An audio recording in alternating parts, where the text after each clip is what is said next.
अस्सलाम वालेकुम, this Sameer from GulAutos.PK। So GulAutos.PK लाया आज आपके लिए टोयोटा इंडस करोला का फ्रंट जीटी बम्पर। जैसा कि आप देख सकते हैं ये फ्रंट जीटी बम्पर है जो कि ABS क्वालिटी में हमारे पास अवेलेबल है। ये हमारी ख़ुद की मैन्युफैक्चरिंग है और हमाद भाई आए हैं, उन्होंने अपनी गाड़ी में इंस्टॉल करवाया। जैसे कि आप देख सकते हैं इसके साथ साथ उन्होंने इंडिकेटर लाइट्स की इंस्टॉलेशन भी करवाई है और फोग लाइट्स की भी इंस्टॉलेशन करवाई है बम्पर में।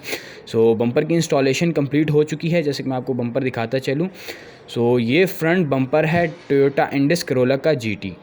सो अब इसके ऊपर पेंट कंप्लीट हो चुका है, तो मैं आपको थोड़ा सा इसका क्लोज़अप देता हूँ।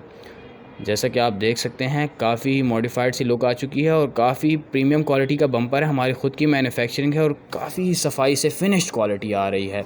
सो इसको बाय करने के लिए आप हमारी वेबसाइट को भी विज़िट कर सकते हैं या फिर आप हमारे दिए गए व्हाट्सएप नंबर 0313761666 पर भी हमें इनबॉक्स कर सकते हैं। Thank you. अस्सलाम वालेकुम।